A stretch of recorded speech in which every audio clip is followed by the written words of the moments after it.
you're managing a brand and you're reflecting that, are you doing enough? Are you trying to learn to create? Are you pushing your boundaries to do things you're maybe not comfortable with? If you want to stay alive, if you want to grow as a business, I think you have to focus on what content looks like for your business.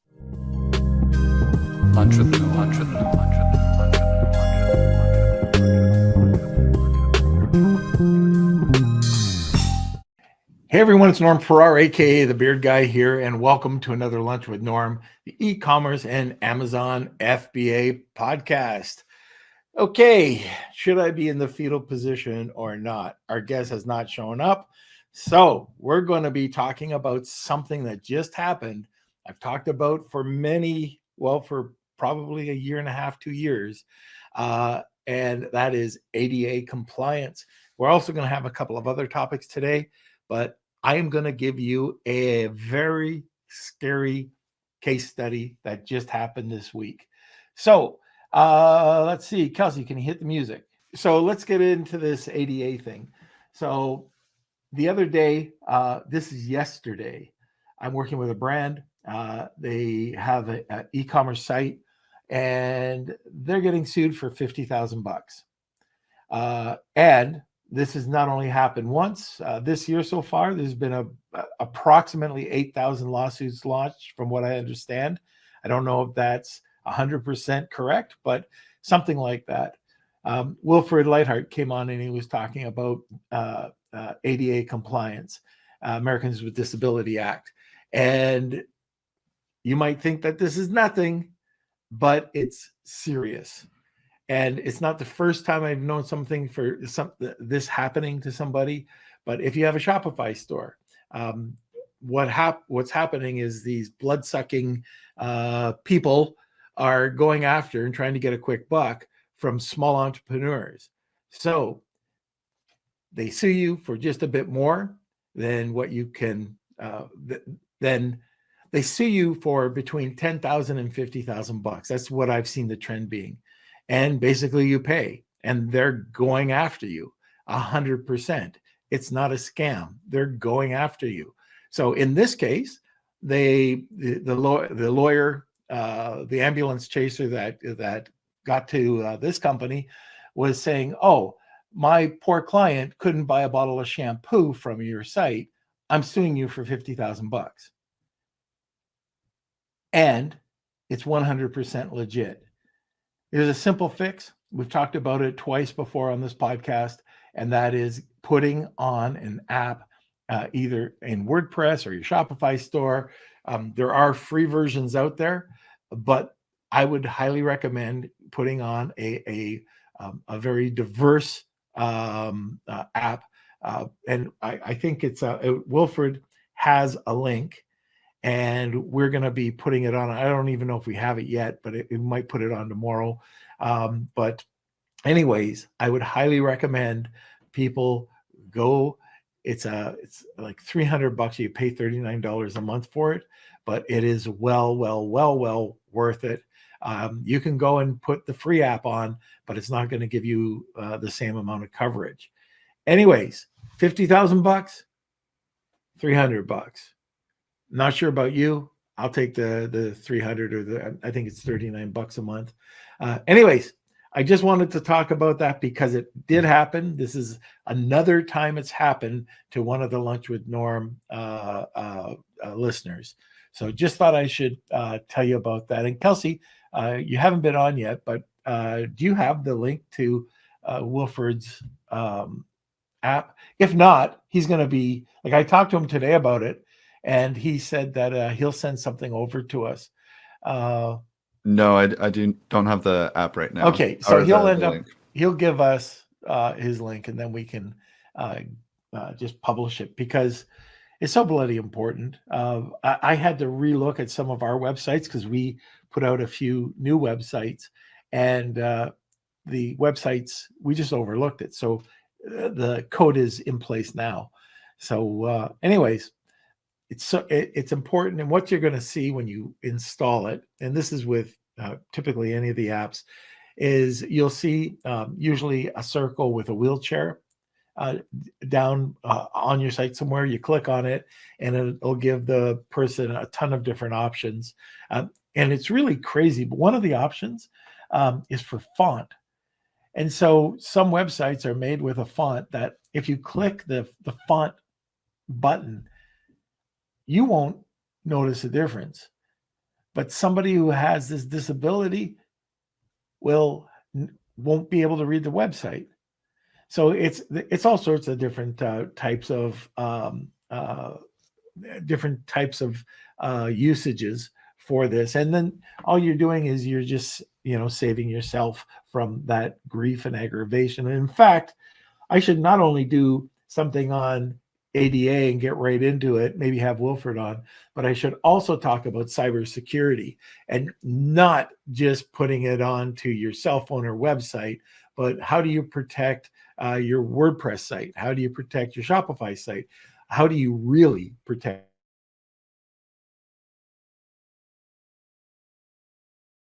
your guys that are trying to hack into it all the time? So there are some really incredible types of apps out there that go way beyond like a McAfee.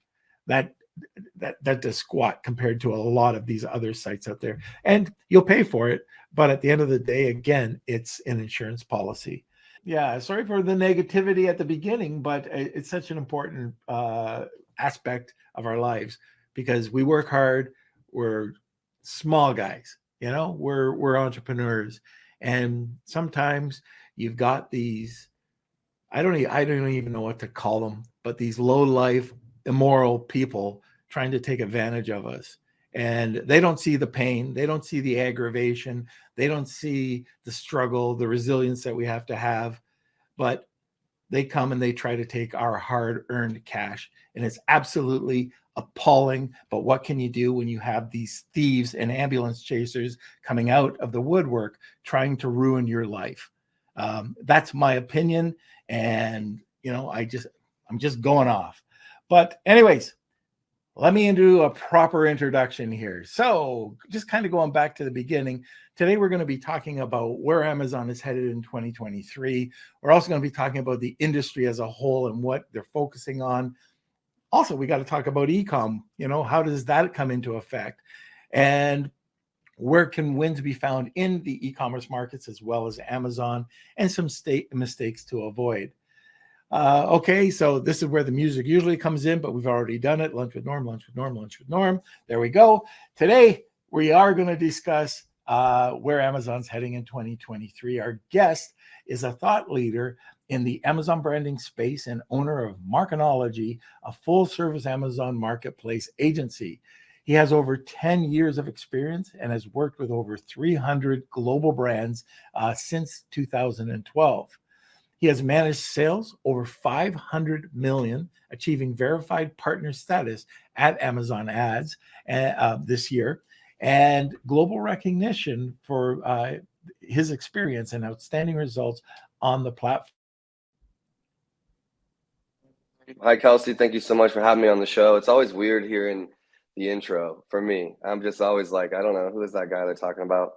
But everything you were sharing, before I came on the show, the ADA stuff, the leeches coming out of the woodwork, so to speak, just absolutely awful, but great information and worth sharing. And I was even taking some notes because I'm sure there's some sites we've come out with that we need to double check. So thanks for having me on the show. I'm excited. Hey, no problem. Now, I do have to say one thing because it was a little bit out of sync today. Kelsey, remove Andrew for a second. Now, I'd like to formally introduce our guest. So sit back, relax, enjoy your cup of coffee, and welcome Andrew. There we go. Nailed it. Okay. Hey. All right. We got some stuff to talk about today. Yes, this ADA thing is definitely something that I almost wanted to contact you before this and say, let's talk about some security stuff. But what you were saying is, if you've got a website out there and it's recently been launched it could be 10 years ago. If it's a one-page website, if you've got a blog out there, it is worth your while to go and at least put the free version on, which is okay, but go and get the app, a paid app that will go and do so much more for you. But let's talk about the next steps in Amazon and 2023. So lots going on over there. Why don't we just get right into it? And what do you think the Amazon industry as a whole is going to be focusing on in 2023? Yeah, I thought this was just a great topic for today. Yep. We're going into the new year, and at least me personally, I just been analyzing the year, thinking about goals for next year, trends, like, what's the focus going to be? Where should we be concentrating? And I think, you're right. Anytime things get hard, I feel like some of the worst of people come out. So even security. I went to school for computer science, got a security and networking degree back in the day, and my best friend actually runs security at a hospital here in Kansas City. So he's always pumping my brain with, be safer, more security, more security. And I think just as a general overall, there's going to be more and more and more of that. And I think it's kind of like locking your doors. Keep the honest man honest. Even if you have the free app or the free thing, it's better than having nothing. So absolutely Right. golden advice as somebody that's getting sued for a different issue. But one of those leech situations that just like, I'm like, I didn't even know that, and so having to deal with that, I'm speaking from experience. Just wanted to hammer that nail on the head there. We should do, like, we talk about cybersecurity, and there's different levels of it. So you have your you have the ADA thing, which is one thing, but then you have like simple viruses that come onto your computer, and people put their trust into like an antivirus like McAfee. All right, that's really first level. There's cybersecurity outfits out there that go in and put like a 10 times the level of security onto your websites or onto your iPhone, and they can be costly. Like you're talking about the one that I know is it cost me $100 per computer or per device, and then you have your website, and so you've got to go out there and use Security or some of these sites that will do that, and then you've got like just simple things that if you don't do it, and this happened to us a little while ago, it'll never happen again, I hope, knock on wood, but just changing default folders in your WordPress. So if you have like /admin, well, guess what? Everybody has /admin. So just change your default folder to a different name or a different location, which is going to stop the hackers from trying to find it just right off the bat. I don't know about you, and this is going down a whole different rabbit hole, but It's like it was so good that I had to put my 2 cents in there, because I just think it's something that's not talked about a lot. I'm on a lot of podcasts. I listen to a lot of podcasts, and not enough people are talking security. yeah, another layer of security is your password protection. So, and one of the things with password protection programs, some I know, like this was goofy. I saw one of my friends do this, but they use RoboForm. But when you type in RoboForm, okay, they autofill their password for RoboForm. So what the heck? I can get access. All I have to do is type in the RoboForm or LastPass, and they have it autofilled. They don't have it two-step verification or anything like that. But using those type of password companies, password management companies, you can have, like, I try to do 24, at least it's 24. Some sites don't allow it, but 24 number, uppercase, lowercase, symbols, and every single one of my passwords is different. Yeah. That's another layer of security. Also, this is just trolls, but trademark trolls, make sure, we've talked about it on the podcast before, but why do you spend money on a good trademark attorney? So trolls don't happen. there's a lot of people out there. Matter of fact, I know somebody that got hit in Kansas City with a troll, just killed them. Went after loss of profits and all this other stuff. And you've got to be careful with that. This is what a good trademark attorney will look out for, for you. They'll try to cover all those bases, all the classes that you're going after. And, but comes back down to security. It's not just selling a product on Amazon.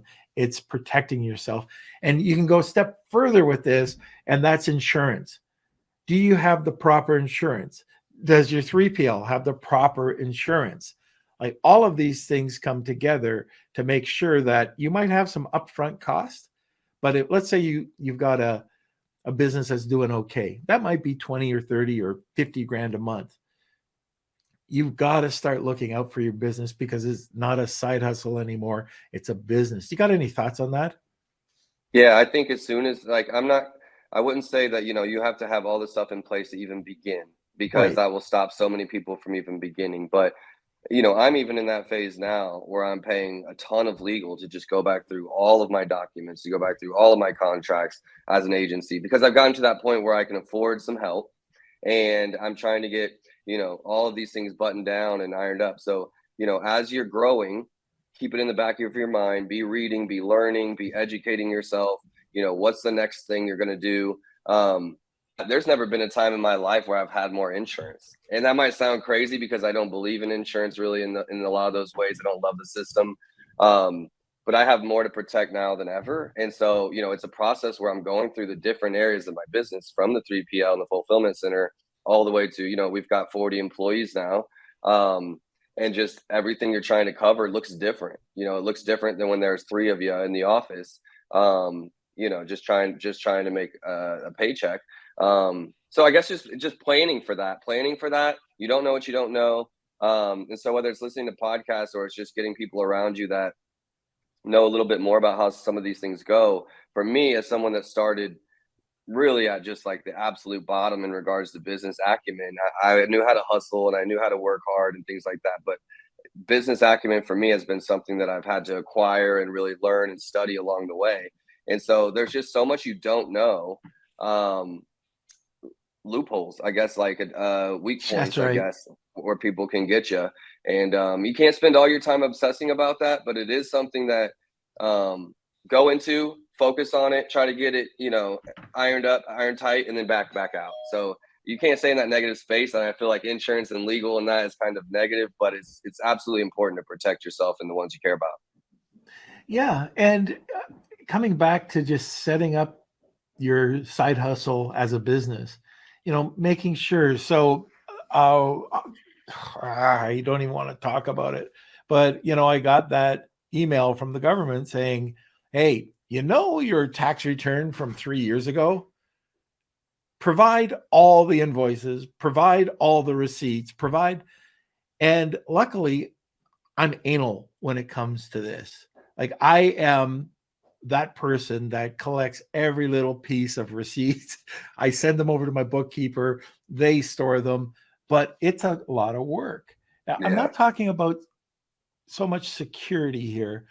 I'm talking about something that you need to do, because it's not if, it's when it's going to happen. And that's just like your hacks. Okay. So there's so much here.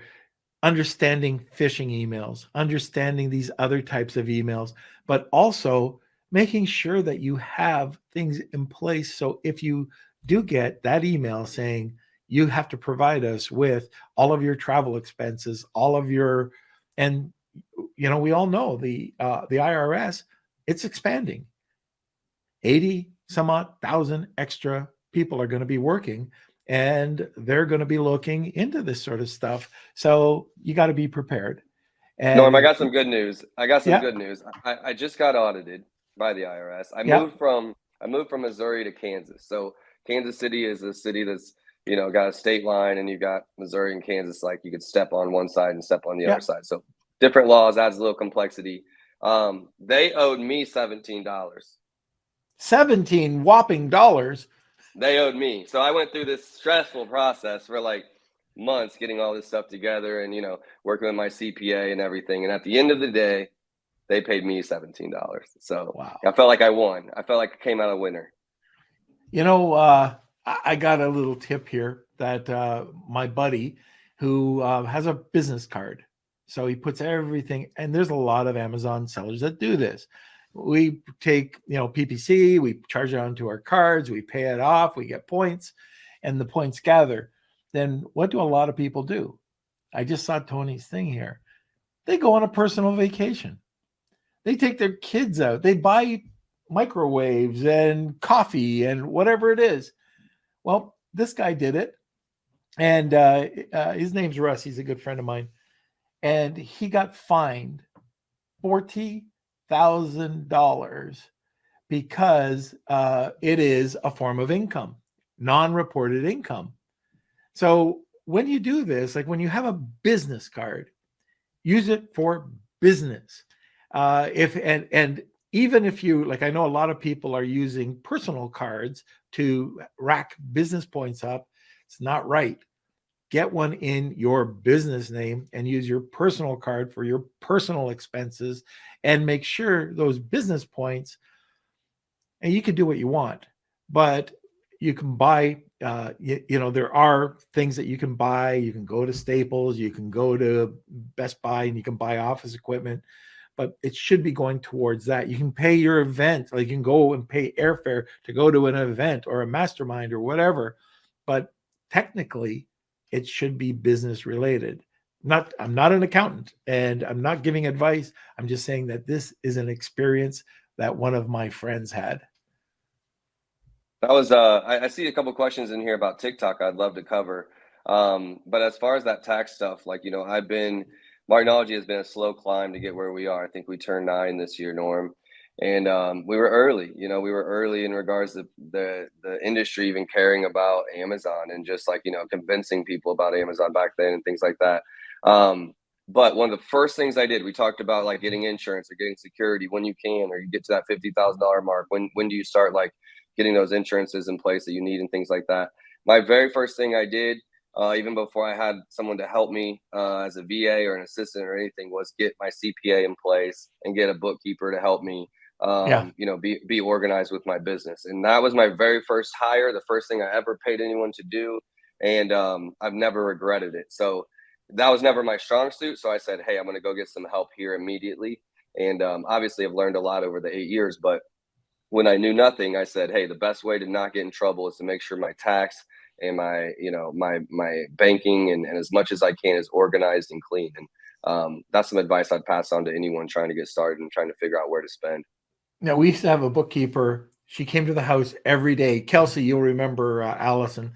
Anyways, Allison left. She was moving, but she came into the house every day. She did our bookkeeping. And anyway, she had to leave, which led me to finding somebody in India. And they've taken on, we've got a few companies that they take care of, very inexpensive, incredible, detailed. So all of the receipts. So right now, Mary goes into my inbox every morning. She takes a look at all the receipts. She sends all the digital receipts over to them. If they don't have a receipt, so let's say something comes in from a company, MailChimp. Well, they have my LastPass to go into MailChimp to grab that receipt each month. And anyways, I don't have to worry. I don't have to stress that being done. Now, having Mary do that, all of a sudden, like she also organizes my inbox before I even wake up. So, which is really cool. But the bookkeeper, man, quality bookkeeper, and they have 5 levels. So you come in at the data entry portion. If you have questions, it goes to the next level. They don't have as high as a CFO, so they have no fractional CFO stuff. But if you're looking for, accounting advice, you can go up the ladder to them. Now, I do have an accountant here in Canada, but at the that is something I think you have to have. So if you're in the US, you can outsource, but I want to have my accountant where I can sit across the table from them and talk to them. Norm, where are you located? I'm not sure what we're I'm discussing. 2 hours north of Toronto. Okay, I'm a dually. I was born in Montreal, so grew I up. was too. Okay, there we go. I didn't know we had that in common. I love that. Yeah. I was born in Chambly or Saint Lambert. Okay, amazing. Now we have beautiful beards. It just There we makes sense, go. you know. But yours Age, has color. it's getting a little white. I think this last couple of years have been intense, so it's coming in strong. So I might be right behind you. I don't know. So why don't we do this? We've kind of gone down. We were talking about Amazon 2023. We kind of went down because of my tangent, all these other rabbit holes, which means we probably got different.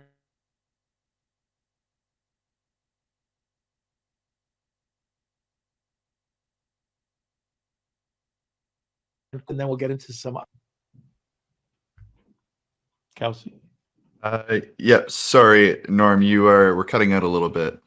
I think you're back now. But we Okay. missed about solid 10 seconds of speech right there. If you can just repeat It what you was said. about you putting up a. Where'd you go? I was going to say, just ask the questions now that we have or comments, and then we'll get on to another topic. Let's do it. Okay.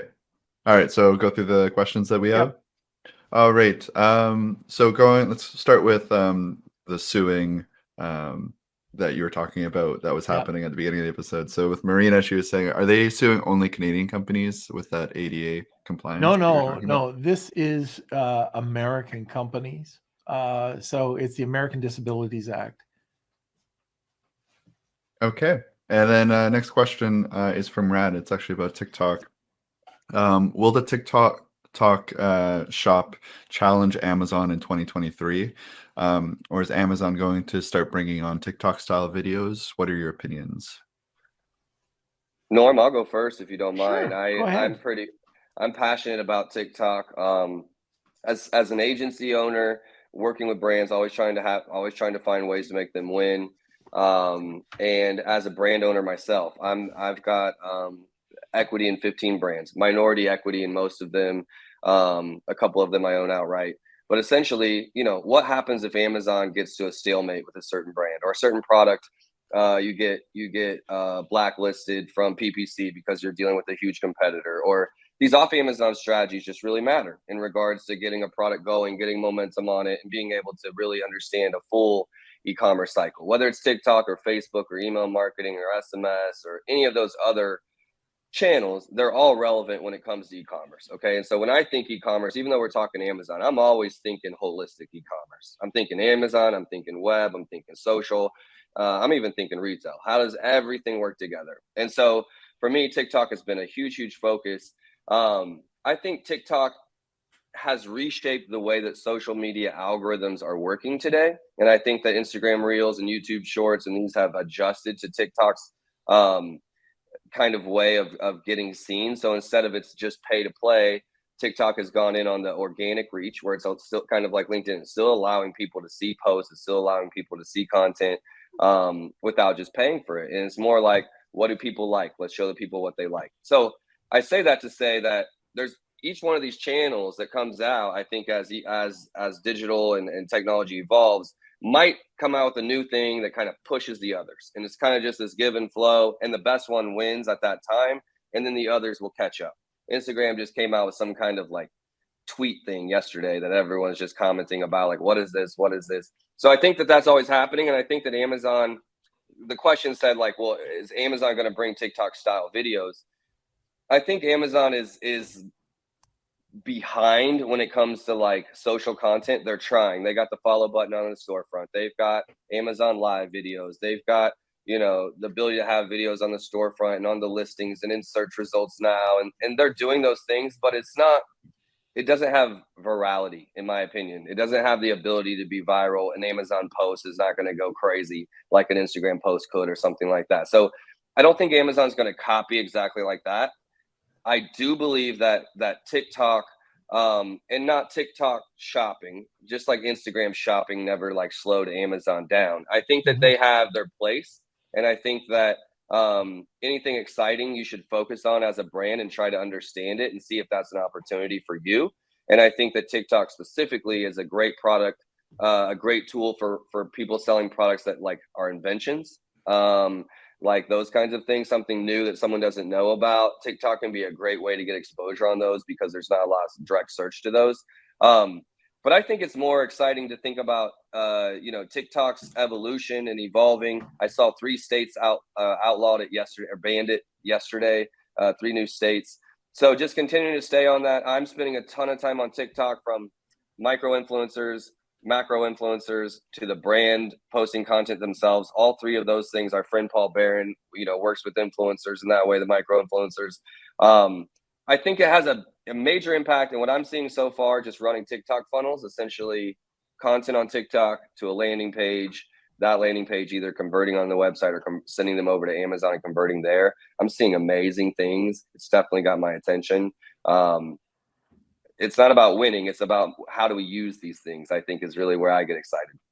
So is this a topic, your system for finding influencers, using influencers, and getting results? Can we get you on the podcast to talk an hour about that? I would love to. And just between us, I probably spent the last 2 years organizing, managing, optimizing my business, setting myself up for scale, SOPs everywhere, and process and management KPIs, and boring shit, honestly, like just eating my soul in some ways, because that's not who I am as an entrepreneur, but it's what my business has needed. And now I'm spending some time just really backing some fun stuff for Andrew, so to speak, which is, how to build brands. Building and creating and innovating and understanding how that stuff works is really my sweet spot. So I've been really fired up about it, and would love to share any of that with people that want to get into that deeper. Perfect. Okay. So before we go any further, I just wanted to let everybody know that we will be having a Wheel of Kelsey today. It's hashtag Wheel of Kelsey, tag 2 people, and you'll get an extra entry. Andrew, do you want to talk to everybody about what the giveaway is today? Yeah, so I was just talking with Kelsey before the show, and the best thing that I can do, in my opinion, as a giveaway, is essentially give people, my feedback or my thoughts on their business and what they're doing. So I'd like to give away a free 30-minute call with someone, and we can talk about whatever you'd like in regards to your business, whether it's off Amazon strategies or on Amazon strategies. So just giving away some time to just chat, and specifically about someone's business, and giving me time to dig in. Awesome. And before I forget, Kevin King, he is doing a drive and a GoFundMe drive for a charity. And, him and his wife get really involved with, especially this time of year, with different types of charities. And I took a look at it, and I really want to help support him and V and getting some donations here. So, Kels, I don't know if you can put up that link, the GoFundMe link. I think it's worthwhile, and it's something that if you think you can support it, great. If you can't, don't worry about it. But it looks like it's a really worthy GoFundMe account. All right. So now, kind of stumbling around for a bit, how about we go to a sponsor, and then we'll come right back with Andrew. I want to thank Jeff Schick Legal for sponsoring this episode of Lunch with Norm. You've probably heard on the podcast about Amazon suspensions. They're very real. It can happen at any time. And when it does happen, how do you get out of it? How does the little guy like you and me get out of these suspensions without paying an arm and a leg in legal fees? This is where Jeff Schick Legal is here to help. For a very low monthly retainer, for only $89, get access to Amazon attorney Jeff Schick. That's right. You can sit back, relax, enjoy that cup of coffee while listening to the Lunch with Norm podcast, knowing that you have an advocate and a partner in your business success. But wait, just mention Lunch with Norm and receive 50% off the first 2 months. Get the protection you need and visit jeffschick.com today. That's JEFFSCHICK.com. Now let's get back to the show. Wow, I can spell. Whew. Anyway, I want to just talk a bit more, not so much about TikTok, but more posting. And again, this is kind of going back on topic, strangely enough. But for 2023, I know we've been doing a lot with Amazon posts.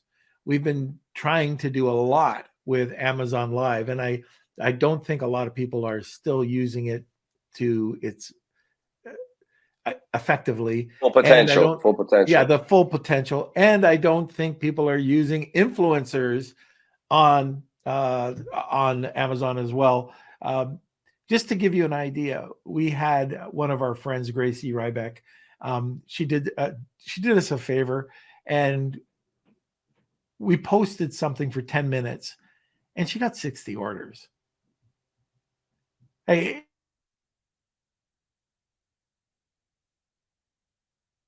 oh, Norm said, blah, blah. She did it. We were just talking. She did us this favor, and all of a sudden there were 60 orders. And it was like, oh my gosh, I couldn't believe it. So if you hear that, these influencers in Amazon, now she's an A-lister, right? There's 3 different types: rising star, insider, and A-lister. But check them out, try using them and see how that works. And don't forget, when you're working with an Amazon influencer, so Drew, or Andrew, but I know you go by Drew, right?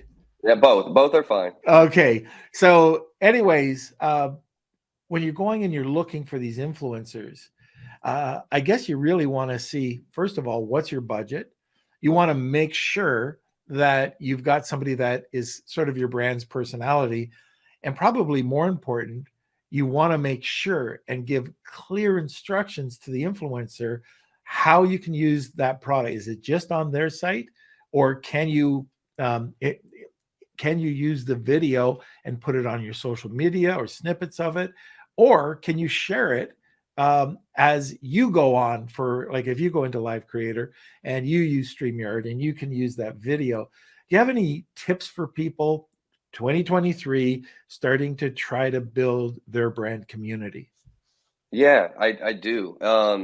There's so many things you can do, guys. Like for me, I try to break everything down in business to just like relationships. As simply put, just like think of it in a general sense of just like relationship building. And you can ask someone to do you a favor, or you can build a relationship with someone. There's 2 different things, and sometimes it goes one before the other.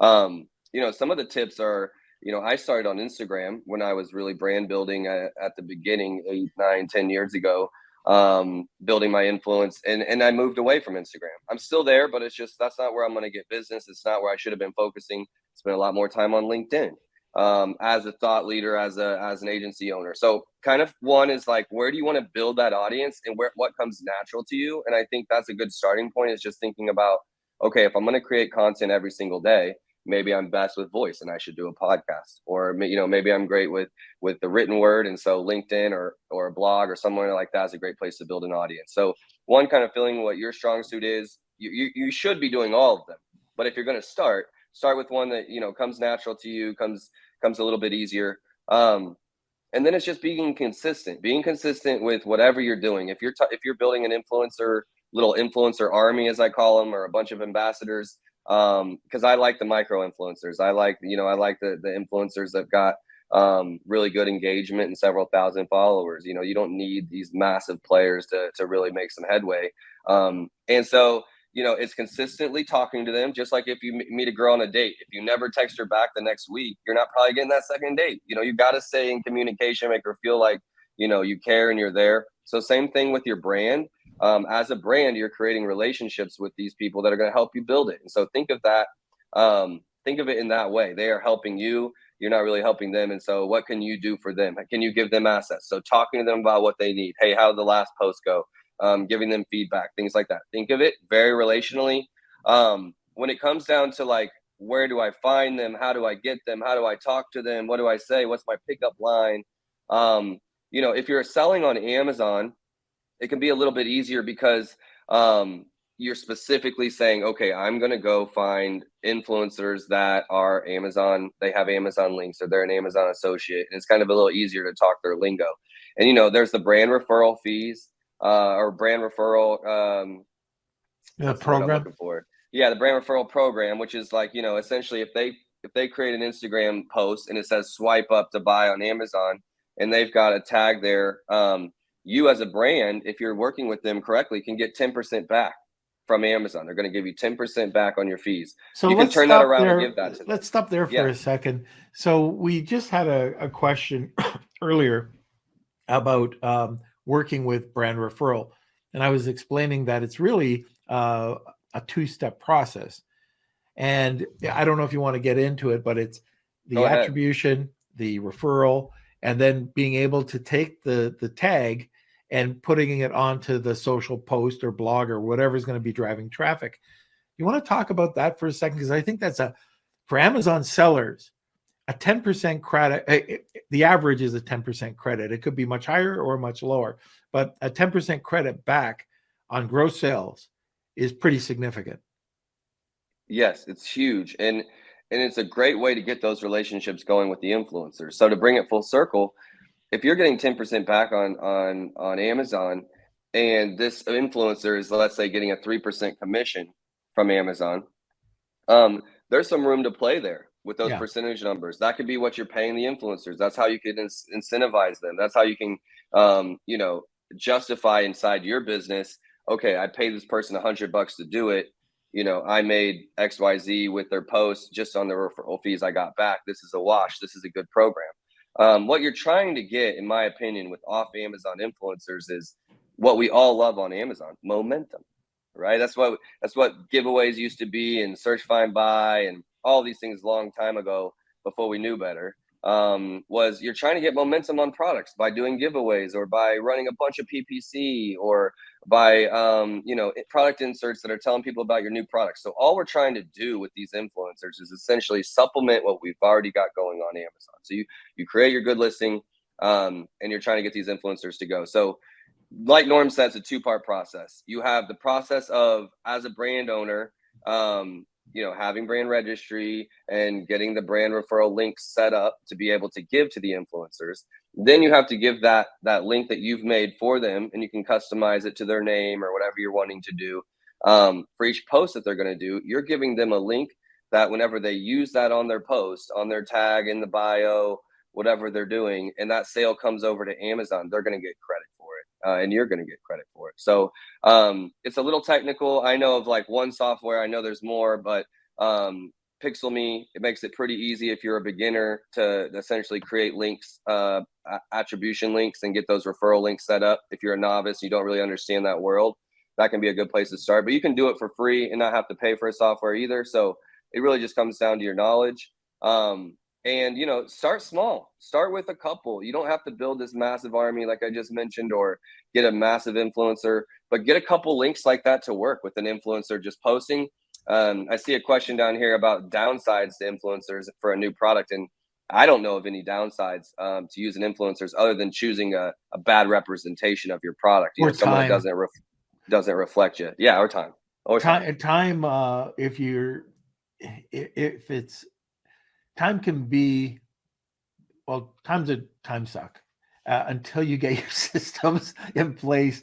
Because, and this is something Paul Harvey was saying, he and Paul Barron, but you can go out there and you can try to reach out, whether it's an agency or whether it's you're doing it as an individual. It's not hard to do. You go and find them on, you go and find your demographic, you check them out on Instagram or TikTok or wherever. And, their techniques usually is you go follow, comment, then send a direct message, or just send a direct message, try to make it more personalized, something towards your persona or your brand's Identity. profile. Yeah, your brand's identity. And anyways, here's the stats. And if you're different than this, Andrew, just let me know. But Paul Harvey sends out 100 to 150 invites a day. He gets back between 10 and 15 responses a day. Out of those 10 to 15, he'll end up getting 2 or 3 of those people to actually do something worthwhile. And out of those people, 1, maybe 2 videos are half decent. So I don't know if you've had any other experiences like that, but once you can streamline this, once you can put those, like the personalization's got to be there, but the system, the workflow, it can be systemized, but it's work. It's nothing. It's definitely work. It's definitely work. Anywhere you're going to focus is work. Me personally, like, so I've worked with, Kevin Hart and Nikita Dragon and Bobby Parrish from Flav City, and some really big influencers or the brands behind them are what I'm getting hired to work on, right? And I'm working along with them in their PR firm or whatever. So I've seen the power of what a big influencer can do. You have a brand that's just not getting any traction. You put Kevin Hart behind it, and boom, you can imagine, seeing his face on stuff. You're buying trust is what you're doing. This is what influencer marketing is. You're getting trust. I love, at least on TikTok where I'm at, if you as the brand can create good content instead of needing the influencers, I'm for that. Like, so let's say on TikTok, there's 3 strategies. There's like the Kevin, or like on social media, there's the Kevin Hart play, like a really big influencer, a big name that everyone knows.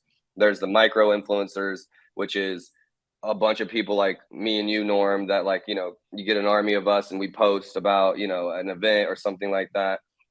And then you've got the brand making content themselves. And if you as the brand can make engaging, funny, consistent content, as the advertiser, as a creator, becoming your own media company, so to speak, I think the success rate is a lot higher personally. Because you're able to recreate that, you're able to tweak, you're able to try a video and it doesn't work, try a different video, it doesn't work, try the third video, oh, it starts working, pay attention to that, make more like that. Versus if you're getting an influencer, you're kind of shooting in the dark a little bit in regards to the video. Like you talked about 150 down to maybe a couple videos that are decent. Well, you can spend almost that same amount of time making sure you create 2 videos that are decent on your own post. So there's nuance to all of it, and you're spending time on all of it. And so in some cases, it's like, I just went and hired Paul Barron for one of my brands because I didn't want to build the influencer army myself because I ain't got the patience for it. But when it comes to like creating content as the brand, I love coming up with ideas there. I love talking to my team about those ideas and what kind of posts and content and messaging we want. So it's I feel like sometimes I'm going in circles, but like it's really testing out the different ones like that. The influencer army stuff, I still haven't nailed that. I don't think I haven't got it down to a science where it's 200 outreaches a day and 20 conversions from that, because it's a matter of the numbers. It's a matter of the numbers. And if you go out there, if you hit on enough girls at the bar, one of them is going to give you her number. That's kind of how happened. I feel. Never has that ever happened to me. Never has it happened. That's kind of how I feel about the blind outreach, as a brand. Is just like you're kind of going up to someone blind and saying, hey, I want you to care about me and my product and my brand. Right. So I'm just kind of curious, over at the chat, well, not the chat agency anymore. Influx agency. That's it. Are you working with Hayden? I'm not. I've just been me personally, I've just been talking to Paul. My team could potentially be. They've kind of been running this. This is a brand that we work for on Amazon, and so I just made a referral over to Paul and the team. Okay. It's not one of my personal brands. Okay, yeah, Hayden works at Paul's company, so that's my other son. Okay, I didn't know that. Yeah. So all right. I guess one last thing I should talk about just with influencers, and then we'll go to the last question. It's just more of a comment. So we've had 2 people on here, Brenda Ruby and also Joe Martin. So Brenda is known for snow, and they went strictly with larger influencers, Gronk, McGregor, Conor McGregor. Wow. Okay. And they went for some really large people, and they ended up selling in a very short period of time for $100 million. Wow. And so that was all based on high quality influencers. Now, Joe, he's been on, and I think he was at the same party I was at this weekend. But anyways, Joe started BoxyCharm, and he wanted high quality premium products in a subscription box. Started selling it a few years ago, and he has the money to do this. He went and he was able to go to some A-listers. Like I'm talking high-end celebrities, Kardashians. So that's one of the people that were promoting his product. And anyways, he just sold to Etsy, not Etsy, but Etsy, and $500 million. $500 million. So Wow. he said on the podcast, anybody can go back and listen to this. He said he only did worked with podcasters, or sorry, worked with podcasters, worked with influencers. He did no other form of marketing, none, only influencers. Wow. Isn't that crazy? Yeah, it's trust building, guys. And I think that if you're going to build that trust, the influencers have spent 10 years, 15 years to get influence, sometimes more than that. So what you're doing is you're essentially buying your way into trust and reputation. Yeah. Amazon gives us a lot of trust over websites. That's why Amazon has dominated e-commerce, is people trust Amazon, and we've benefited from that. By being Amazon sellers, we're benefiting and piggybacking on that trust. You get off of Amazon and you start needing that trust from scratch. Well, what's a great way to do that? Influencers. Well, I believe you can also use influencers for Amazon and really be a game player. Mm-hmm. But that's what, when we break it all the way down, what are influencers? Influencers are essentially, we're getting trust on our products, trust on our brand. And you're getting that visibility. Okay, you're getting extra eyeballs from whatever they bring. But the hope is that that influencer, male, female, child, dog, whatever it is that has influence, is essentially has people that follow them, that engage with them, and that trust what they do.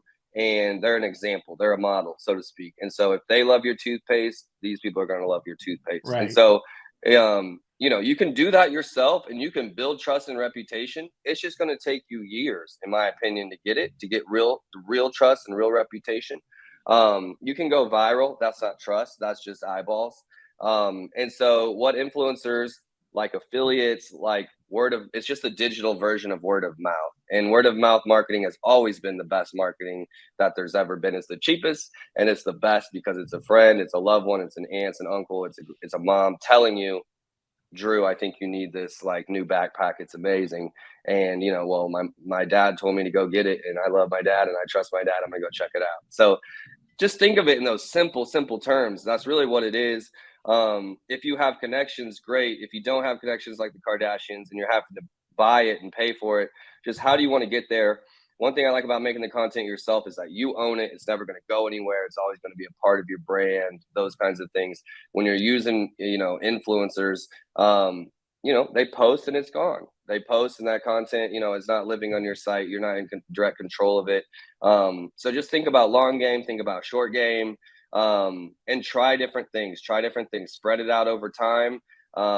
If you just think about some of the principles that used to work with search, find, buy, and the algorithm and things like that, what were they doing? They were trying to give you 5-10 sales a day for 2 weeks or 3 weeks long. And it was telling the algorithm, okay, this item's getting some sales, it's getting some momentum. Well, that's black hat. We don't do that anymore. No one should be doing that. At least that's how I feel. No one should be doing that. But you can recreate those same kinds of effects by using an influencer, using this influencer for a couple of days, using this influencer for a couple of days, using this influencer for a couple of days, using my SMS or my email marketing I've been building on my site to do a little blast and get some traction on Amazon, and really being strategic about, getting eyeballs and the things you're doing and how to get some incremental sales in addition. I'm always thinking Amazon, but getting additional, if you're getting 5-10 a day on Amazon and you really want to be up to that 20 mark, but PPC is going to cost you too much to get there because of this specific product, where else can you go and get 2, 3, 4, 5 sales a day? It doesn't have to be, mountains and 60 like you got in that post, like immediately. It could be a couple a day for a week, and it's going to make a big difference in your ranking and your product. And just think creatively, guys. Just think creatively. Okay. Last question for me, excuse me, is the mistakes. What mistakes are you seeing Amazon sellers making, or what mistakes do you think are going to be happening in 2023? Well, I'm someone that makes a ton of mistakes, so we can talk about Amazon sellers and just know that I'm talking about myself as well. I think some of the big mistakes are, having a supply chain that only has, one source. So not diversifying your supply chain. If you're in China, think about Mexico. If you're in Mexico, think about China. Those kinds of things. Diversifying your supply source. Not having any other method of getting new customers besides just Amazon. So even if you're an Amazon seller, what happens if a pandemic happens and only essentials are sent in? What happens if you need to go get new customers somewhere else? What happens if a competitor comes onto Amazon that wasn't there before and starts blocking you out and you can't get any PPC real estate? What are your other pivots around marketing your product outside of Amazon PPC, because it's gotten harder? Another thing I would say that they're missing is evaluating their actual their packaging and their pallets and their fulfillment and warehousing part of their business. That's the biggest area to find profit as everything gets harder. Spend 30 days thinking about your product packaging. Could you get a little bit smaller and get into a different tier? Could you bundle? Could you kit a little bit better? Could you get more products on your pallet going in so that your costs are lower on your containers? So, what are all the things you're doing in there to find profit? What are all the things you're doing in your marketing to find new customers, and make sure you don't ever get just so pigeonholed into one thing that if something happens, you're messed up.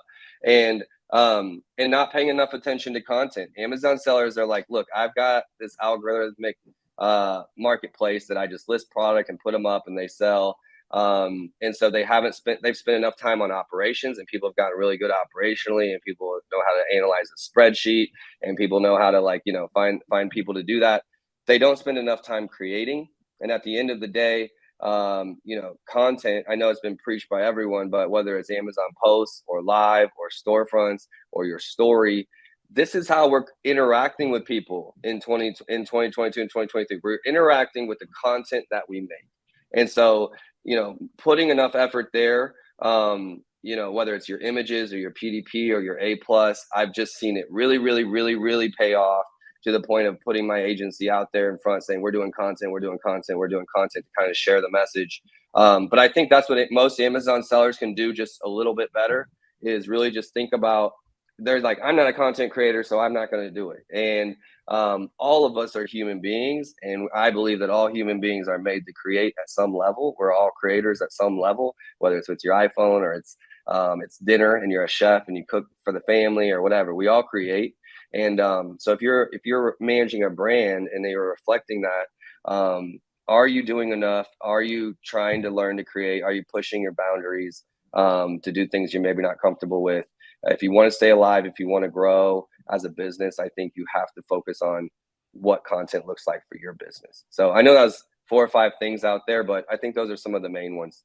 Yeah, a great point. And we're just about to open it up on the questions that we have. I think we have 3 questions, but don't miss out. We have a hashtag Wheel of Kelsey today. Tag 2 people, you get a second entry. And if you've been listening to Andrew, this podcast, you'll know he has a ton of knowledge. So he's giving away a 30-minute consult. Kels, can we start with the questions, please? All right. Yeah, let's go for it. We had a couple more TikTok questions from Tony. I'm experimenting with 4 different profiles on TikTok. How can we speed up the process of editing? I love that you've got 4 different profiles on TikTok. That's something that I've been doing as well. You post on all 4 and one of them will take off, and then you make that one your primary. So that's a fun strategy. Don't post the same video on all 4. Spread them out over 4 days. So let's say you create 4 pieces of content, post one on one, the other one on the other on the third, the other on the fourth. And then the next day, if you're going to do that same thing, alternate that first video onto the second account on the first account, third account on the fourth, etc., like that. So TikTok will keep your video from getting as many views if they see that you have a exact duplicate piece of content on another account. So that's just a little free tip. How can you speed up the process of editing? So, the people I work with edit most of the stuff. I'm not personally editing them. Some of it comes down to just the style of content that you're doing.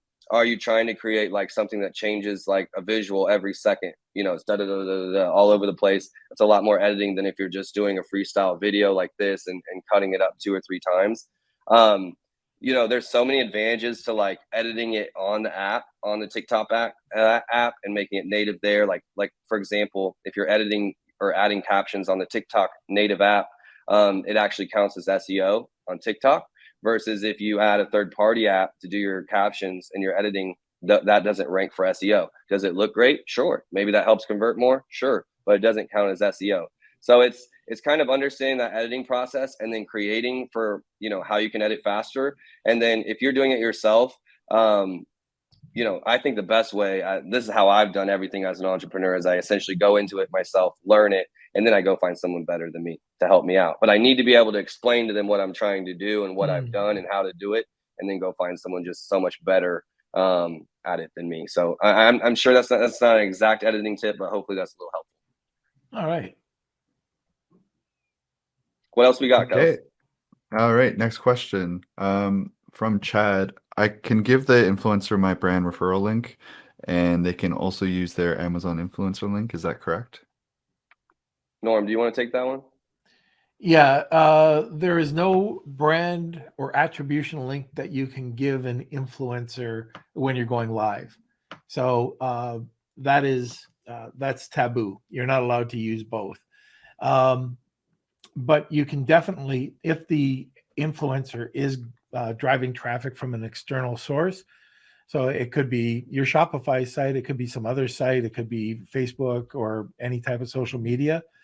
You can definitely give them your attribution link, and then any of the posts that you're putting on or providing, they can, or sorry, yeah, you're going to provide them with the attribution link. And one of the things that I would highly recommend is that you would have a different attribution link for the different channels or posts that you're doing, so you know where the traffic's coming from.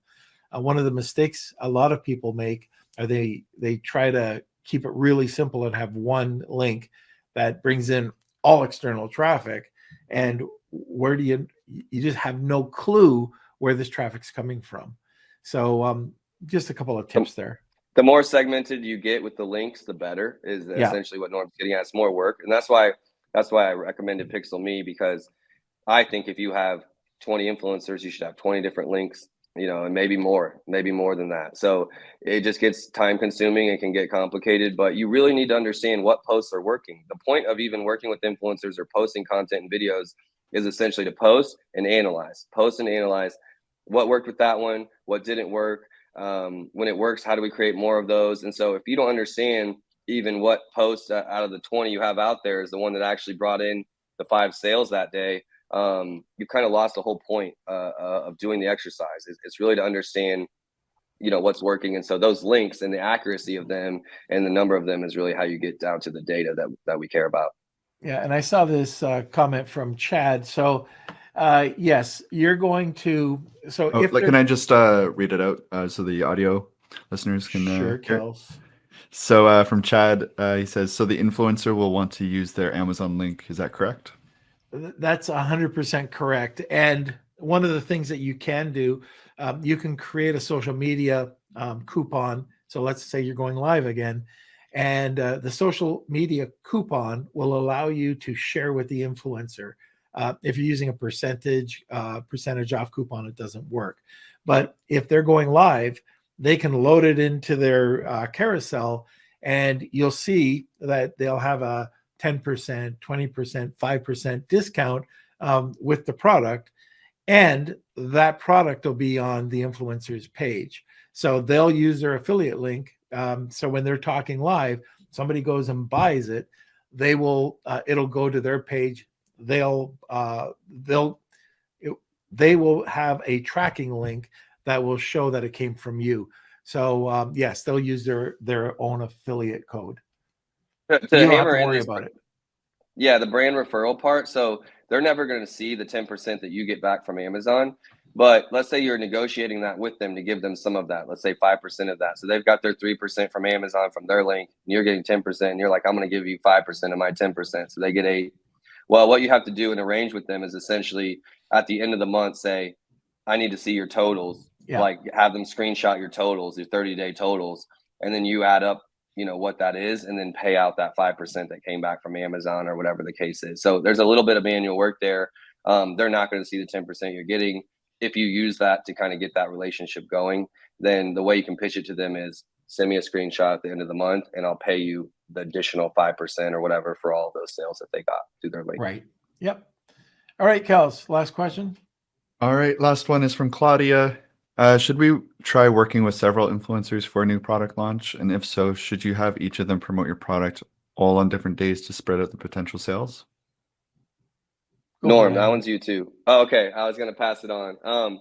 I think it's like half a dozen one, half a dozen the other. I love a good spike in sales, and sometimes that can be more beneficial than spreading them out over a week or so. In a perfect world, you've got 2 or 3 weeks of runway. Like, I would never launch a product in just a week with PPC. So I'm doing that over 30 days or 60 days and really getting my data and making adjustments and things like that. So I would say if I have to choose one, is spread it out. A lot of times when people have their post gets in a shopping top gifts guide, or someone retweets it, or like when one of my first brands, I got retweeted when I first got Twitter and I got 300 sales in a day. And I didn't even know what I was doing. It was like an accident. I think that's more common for a lot of people than being super intentional and getting this right. So those are all still good things. If all your influencers posted at the same day, that's going to be okay too. If you can get as coordinated and you have enough of them to spread it out over every couple of days, I think that's ideal. So it's your decision. Right. And I agree. I mean, it just really depends on how many influencers you're working with. You can stack them, or you can go every other day, or whatever. It just depends on how many you're working with. And one thing to keep in mind is before the launch, try to recruit all these people. Like I know for us, we've got a brand new launch that we just did, and we had all these people lined up before the launch. So they have the product, they've used the product. They've done already some videos for us. They can post on their social media platforms.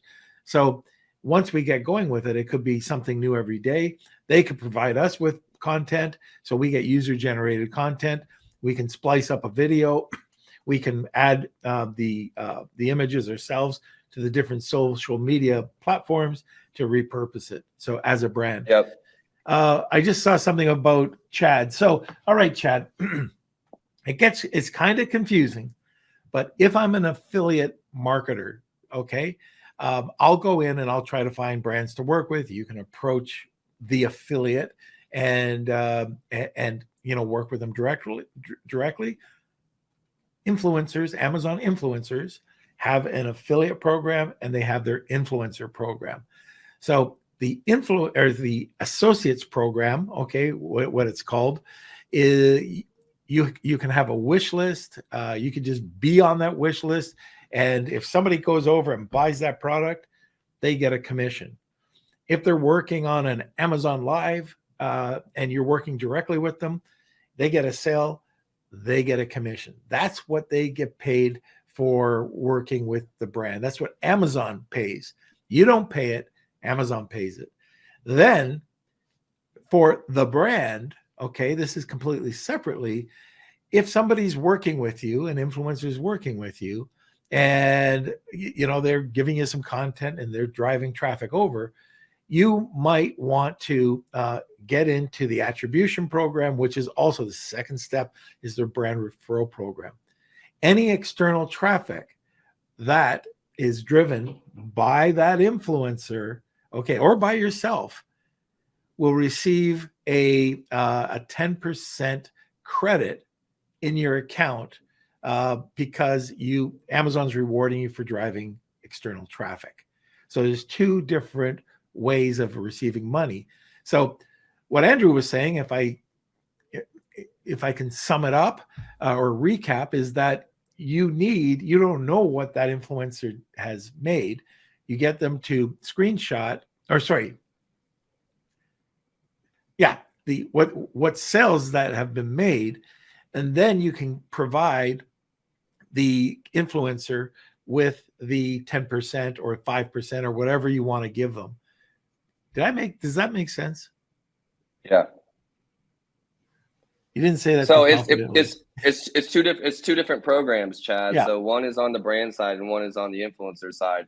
We're trying to mirror them. And Amazon's rewarding sellers for saying, hey, if you go out there and do this work to get influencers, if you go out there and send your email traffic, or your SMS traffic, or your YouTube traffic to Amazon, we're going to give you some of that money back so that you're willing to have that conversion happen on Amazon instead of on your website. It's a kind of way of them incentivizing sellers to focus on off Amazon stuff. Yeah. You know, and one other thing I wanted to add as a TikTok tip, I think, to add on to what you were saying just a second ago, Norm, is if you have a good influencer, if you're working with an influencer and they make a video for your brand and it does well, like it gets some views, you're like, wow, okay, that was one of the good ones of the 150. Well, you as a brand can have an advertising account, and you can essentially throw advertising dollars behind that influencer's video. So it's their video on their TikTok account. They posted it. It got the views it's going to get. You can kind of come behind it as a brand and you run ads on their video. The influencer loves it because they're like, wow, I'm getting $3 in exposure and people are pushing me out there. You love it because you're essentially taking their video that they made and getting more views on it. And you're only going to try to do that on the ones that do well. Right. But it's something that doesn't really exist on the other platforms. Like someone can't post an Instagram post and then me go run ads behind their Instagram post. I can't do that. But on TikTok you can. And so as you're starting to understand some of those influencers, test around, try some of that, throw $50 behind something, $100 behind something, and see if it gets going. Some things that have virality type of hashtags and virality type of like content, and others are like, it's a good video, but it's just not going to have enough searches for that hashtag or that product to get seen. And those are the ones you want to throw some ad dollars behind. It's still really, really affordable right now. And just a little extra 2 cents on how to promote some of those videos. Yeah. And Andrew, let's see. Oh, you've got it up there, Kels. The attribution link does exactly that. You can see exactly the sales. However, you can't use an attribution link on the Amazon Live. So again, it's just confusing the way that Amazon set it up. Okay. I think that's it for questions. That is. Yep. Perfect. Finished. Andrew, you're Thank you, off the everyone. hook. Thank you, everyone. I appreciate the participation. How do people get a hold of you or your company? Yeah, I'm Marknology, MarkNology, marknology.com, up here by my name. And I'm not Mark. If you call me Mark, I'm putting you in a 2-week wait list. No, I'm Drew, I'm Andrew, and Marknology is just a combination of marketing and technology. I kind of feel like that's where we live in e-commerce. So just a fun play on words. I'm also on Instagram, Andrew Morgans, at Andrew Morgans. I'm on LinkedIn, at Andrew Morgans. There's not a lot of Morgans with an S. So all those names are still left for me. I love chatting. I know we're going to get one winner on the 30-minute audit, but I'd love to chat with anybody. I've got my own podcast, and I'll actually be hosting Norm. Our video won't post this week, but we're going to record this week. Startup Hustle. There's 4 hosts on that podcast. I'm one of them. I post on Amazon eCommerce on Tuesdays. I'm going to be getting into Norm. We're going to be talking more and having a lot of fun. So would love to interact with anyone, and thank you so much for everyone's participation and time. All right. So this is the absolute last time you can enter the draw today for Mark's giveaway. Mark's. I got you. I'm on a 2-week wait list now. Andrew's the consult. So he's giving away a 30-minute consult. Once again, if you've been listening to the podcast, this guy's knowledgeable. So I've seen him all over the place at all sorts of different events. This is something that he doesn't normally do. So hashtag Wheel of Kelsey and tag 2 people. You'll get an opportunity to enter a second time. Before we get to it, let's just have our last word from our sponsor. I want to give a quick shout out to an incredible group of sponsors that help us produce this podcast for you every Monday, Wednesday, and Friday. Lunch with Norm would not be possible without the support of the following sponsors: Post Purchase Pro, Clear Ads, Goldstein Law, Honu Worldwide, Extreme Power, Jeff Schick Law, Netfluence, Startup Club, and Dragonfish Brand Management. Thank you, and you're awesome. Now back to the show. There we go. All right. So you've never seen this before, Andrew. It's time. It's time for the Wheel of Kelsey.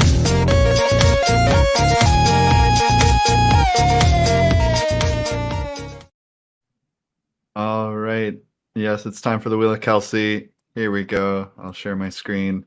We do this every single podcast, so if you're new to this, you can come back Monday, Wednesday, Friday at noon Eastern time, and you can enter again. So here we go. Shuffle them up and give it a spin. If you are the winner, please email me, kate@lunchwithnorm.com. And it looks like Luke is the winner. Perfect.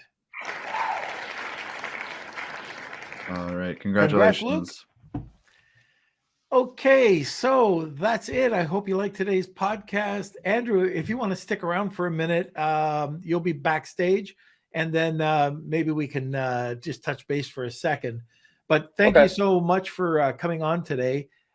Really enjoyed it. I know we went all over the map, but I think sometimes that's better than just sticking on topic. I'm an old guy. I had a great time. Thank you so much. I had my own Easter eggs. So anyways. All right, Andrew. Thank you so much. Want more great information? Don't forget to subscribe by clicking here. Also, if you want to check out our latest podcasts, click over here. Lunch with